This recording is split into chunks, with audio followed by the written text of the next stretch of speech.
Obrigado, senador Requião. Queria agradecer o convite para participar dessa audiência pública e a oportunidade de estar nessa mesa com o professor Carlos Lessa, Mauro Santayana. Queria cumprimentar o senador Pedro Simon, todas as senhoras aqui presentes, todos os senhores, o embaixador do Uruguai. Enfim, então o tema dessa mesa é Desafios e Perspectivas para a América do Sul. E eu queria começar dizendo que, mundialmente, nós vivemos 4 crises. A primeira delas é uma crise econômica, a segunda é uma crise ambiental, a terceira é a questão da China. E a quarta é o que eu poderia chamar de arco de guerras, que vai desde da África do Norte até a Coreia do Norte, né? Começando pela crise econômica, o professor Lessa já, digamos, escreveu algumas das suas características e eu concordo plenamente que a causa da crise econômica é uma questão de superprodução e de especulação. Quer dizer, é um processo pelo qual o que é produzido não pode ser consumido, não é absorvido, por causa da concentração de renda, e, ao mesmo tempo, há um fenômeno especulativo, né? Essa especulação é uma característica típica do capitalismo, em todas as atividades. Quando o indivíduo resolve abrir uma pequena loja, ele está apostando que vai ter lucro. Ele aposta que vai ter lucro, ele não aposta que não vai ter lucro, ou que recuperará apenas o que investiu. Não. A natureza mesmo do sistema capitalista é uma natureza especulativa. Enfim, com o excesso de produção e com a incapacidade de colocar tudo que foi produzido, aumenta a oferta de crédito para que as pessoas que não têm recursos possam comprar e absorver toda a produção. Eventualmente, essas pessoas não são capazes de saldar os seus compromissos. Simplesmente não são capazes. Aí se desencadeia todo um processo de quebra, né? Aí temos os derivativos, os mercados cambiais e tudo, mas tudo é especulação, né? Tudo é especulação. O que varia são os nomes dos documentos extremamente complexos, né? Os próprios maiores financistas declaram que não têm condições de entender os chamados derivativos, não têm condições de entender como funcionam, né? Enfim,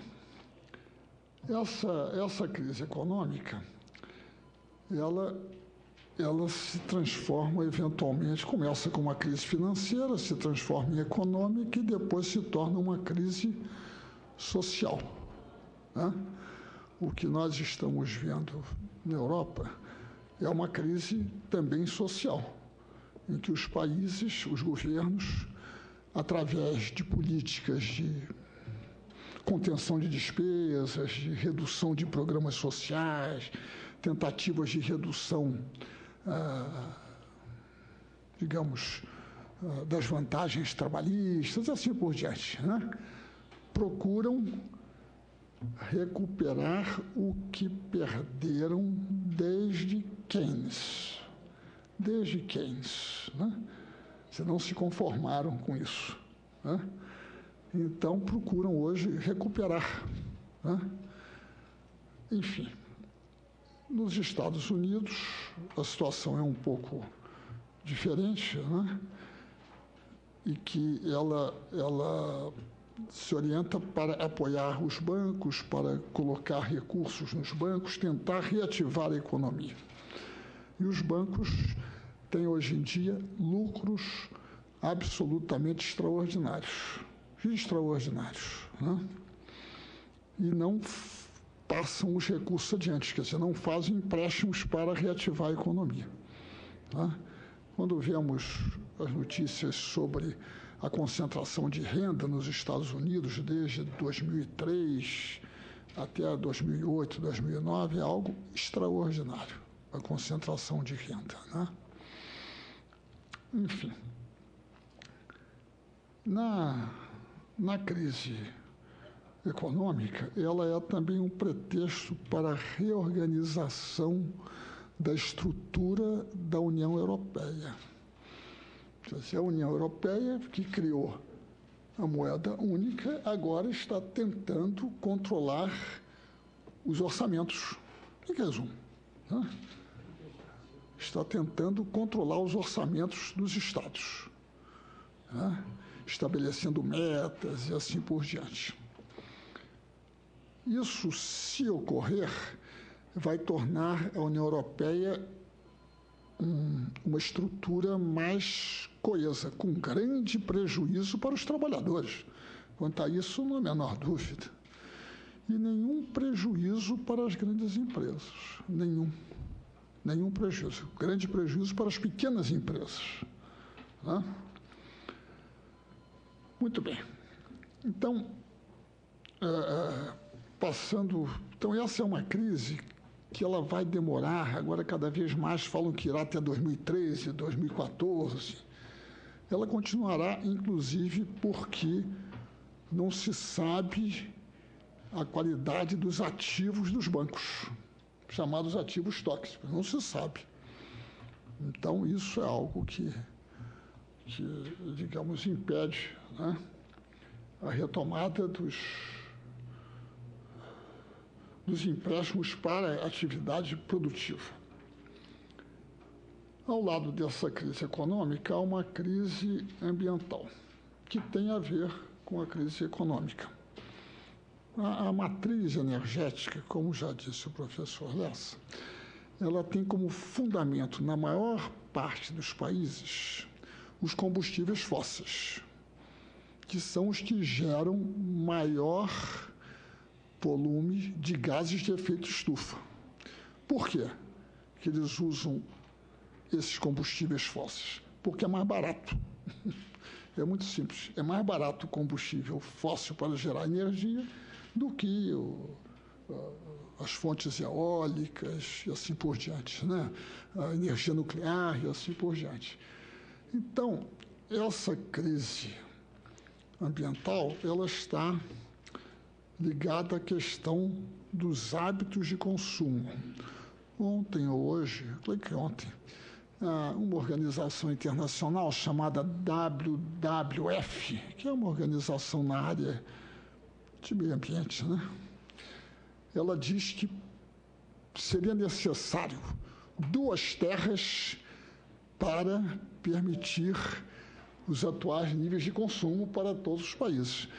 Creio que não lhes ocorreu que seria interessante diminuir o nível de consumo dos países altamente desenvolvidos, cujo consumo é predatório, absolutamente predatório, né? Enfim, então essa é uma crise. Agora vamos ter essa reunião aqui no Brasil, Rio+20, é tudo. Ela não vai se resolver tão cedo, porque os países que adotam fontes de energia renovável aumentam os seus custos de produção. Então, é uma decisão que tem que ser uma decisão coletiva.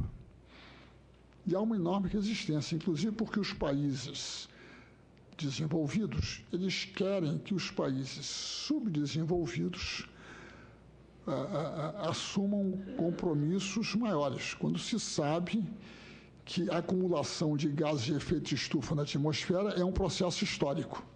Vai se acumulando, então os países altamente desenvolvidos, que começaram seu processo de industrialização antes dos países hoje subdesenvolvidos, são os principais responsáveis pela quantidade de partículas, né, na atmosfera, né? É algo também que, digamos, não parece. Agora, o aquecimento global vai aumentando.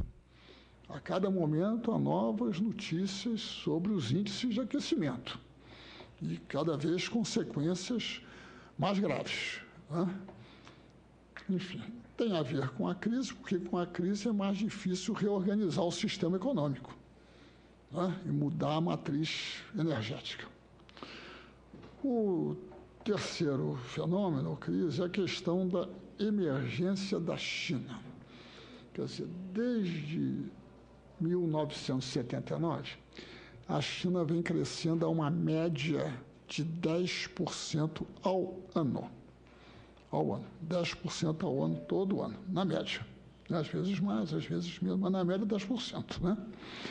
Como é que ela cresce? Ela cresceu originalmente através de uma enorme migração de capitais dos países altamente desenvolvidos para a China, né? E de tecnologia, né? Quer dizer que ali na China não havia no início, né, digamos, a acumulação de capital necessária, né? Então, a China se beneficiou de uma migração de capitais dos países dos Estados Unidos, da Europa, do Japão, da Coreia, para o seu território. Olha, o que acontece com isso? Quem é que vai para lá? São as grandes empresas multinacionais. Certamente não são as pequenas empresas, né? Pequenas empresas que vão se instalar na China. Não tem capacidade para isso. Quem vai para a China são as grandes empresas multinacionais. O que ocorre? Elas levam para a China a mais moderna tecnologia e se beneficiam da mão de obra barata e disciplinada. Então, as margens de lucro são extraordinárias. Então, a crise do capitalismo não é uma crise do capitalismo, a meu juízo, é uma crise nos países capitalistas tradicionais. Porque o novo centro capitalista do mundo, que é a China, está crescendo a 8%, 9% ao ano, né? E as grandes empresas estão se beneficiando, são elas que geram esse crescimento, elas não se beneficiam desse crescimento, é a sua produção que leva a essas taxas de crescimento. Então, em relação à crise anterior, que até hoje ninguém, como é que se diz? Ninguém está chamando de depressão. Falam de recessão e tudo, né? Em relação à Grande Depressão de 1929, a diferença era a seguinte: naquela época, as empresas tinham a maior parte das suas atividades dentro dos seus países. Então, quando havia uma queda da produção, uma queda do emprego, dificuldades econômicas, eles pressionavam o seu governo para resolver a crise. Hoje em dia, não. Hoje em dia, elas estão bem, então elas não pressionam os seus governos, né? Porque elas estão na China, né? Então elas não pressionam os seus governos. Então, as questões ficam, digamos, a menos urgência. Quem se prejudica são os pequenos empresários, as pequenas lojas, são os trabalhadores cujas empresas foram embora para a China, né? E assim por diante. Mas as grandes empresas não. Ou venderam ou se mudaram, né? Enfim. Então, nesse processo, a China acumulou reservas superiores a 3 trilhões de dólares. 3 trilhões de dólares. É mais ou menos o PIB brasileiro, uma vez e meia o PIB brasileiro. É algo extraordinário como capacidade de investimento, de compra de outras empresas e assim por diante, né? Enfim. As estimativas, hoje estive lendo num artigo, e que a estimativa é que a China viria a passar os Estados Unidos como potência econômica em 2020. 2020 são 8 anos. Não é muito, né? Não é muito. Bem, e a China também está se transformando numa grande potência militar, né? Em quarto lugar, há um arco de tensões, guerras, pressões que vão em todo o norte da África, ali, Tunísia, Argélia, Egito, Síria, Israel, Líbano, aí vai indo. Iraque, Irã, Afeganistão, né? Há um arco de tensões, de crises e de guerras, né? Mas a nova prioridade dos Estados Unidos em relação a isto, eu recomendo a leitura do discurso do secretário da Defesa dos Estados Unidos há uma semana atrás, na Escola Superior de Guerra, sobre as prioridades da política externa americana, né? Que a nova prioridade é a Ásia. A Ásia é um eufemismo. Obviamente, os Estados Unidos não estão preocupados com a Malásia, né? Seria uma coisa ridícula, né? Ou estariam preocupados com Singapura, né? Nada disso, né? Estão preocupados com a China. Essa é que é a grande preocupação. E nesse quadro, crise econômica, crise ambiental, emergência da China, toda uma série de tensões, guerras, pressões, surge a questão do Mercosul. Como é que o Mercosul está em relação a este panorama, né? O que ocorre é que o Mercosul é uma união aduaneira, nada além disso.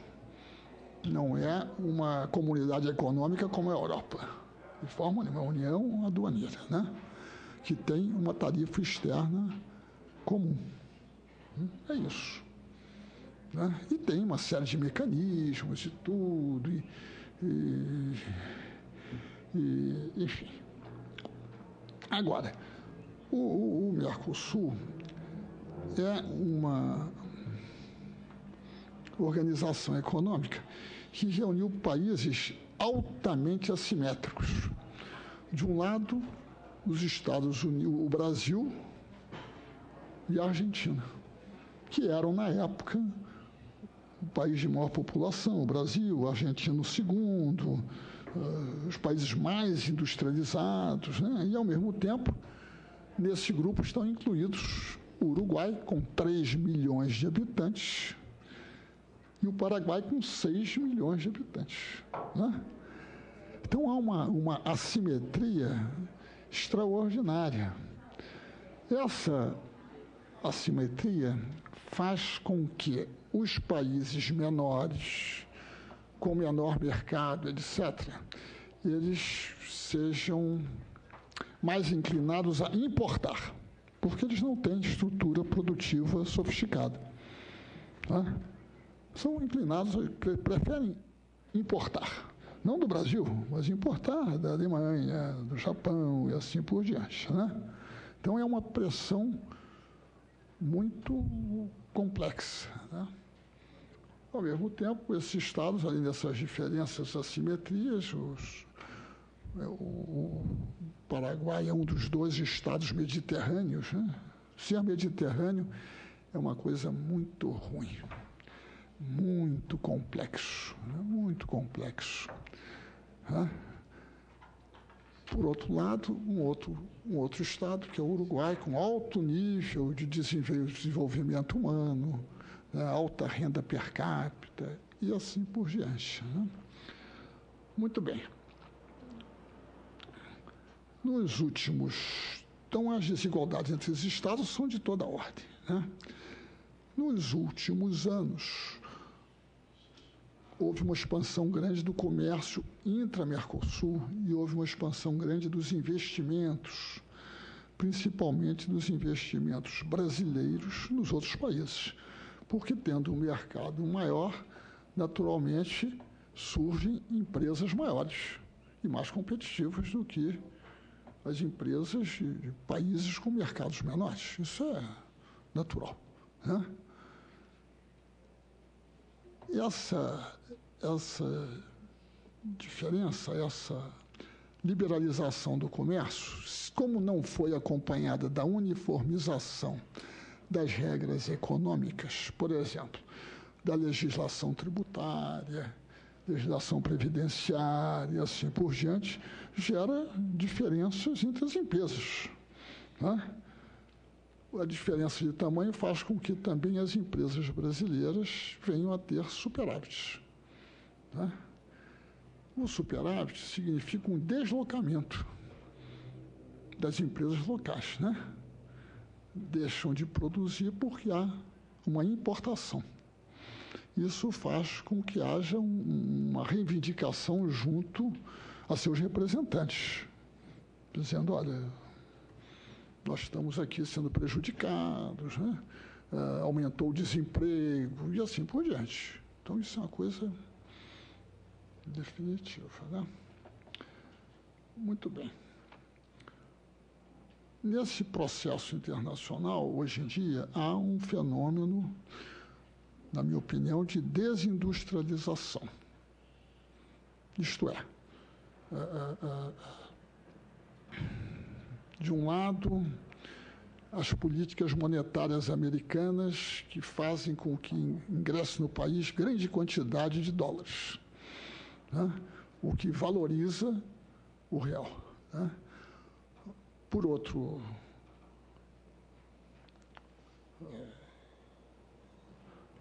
lado, as importações provenientes não só da China, mas também de outros países, a preços extremamente baixos, decorrentes, inclusive, da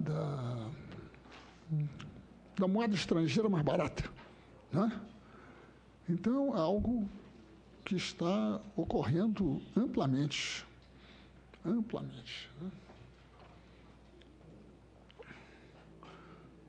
Por outro lado, as importações provenientes da China são tão mais baratas, né, que fazem com que os capitalistas internos, né, ao, digamos, tomarem suas decisões de investimento, não queiram investir na área da indústria, principalmente se há já importações provenientes da China. Você faz os cálculos, verifica que não pode competir. Então, ele vai investir na área da agropecuária, na área da mineração, onde há uma demanda enorme chinesa. Então, há uma reorientação dos investimentos em direção ao setor primário, né? Muito bem. Então, isso é algo de grande preocupação. Só aqui um comentário final, é que esta onda de produtos chineses e americanos também, e de outros países, ela afeta o comércio entre os países do Mercosul. Afeta o comércio, porque, digamos, os chineses exportam para a Argentina, para o Paraguai, para o Uruguai, produtos que antes talvez nós exportássemos para eles. Então, isso vai afetar o próprio cimento do Mercosul, que é o comércio. Ainda, o grande cimento do Mercosul é o comércio, né? Enfim, então, esta é uma realidade, né? Enfim, os estados grandes não têm nenhum interesse em ver um Mercosul forte. Nenhum interesse. Os grandes estados não têm nenhum interesse, porque nas negociações internacionais é melhor negociar com países isoladamente do que negociar com blocos, seja coeso, que seja bem coordenado e assim por diante. Então, é uma campanha permanente na imprensa em que menciona que o Mercosul não tem sucesso, que o Mercosul é ruim, né? que cria problemas, né? Que é melhor ficar sozinho na área internacional. É uma campanha permanente, né? Mas, enfim, eram esses os comentários que eu tinha a fazer, né? Muito obrigado pela atenção.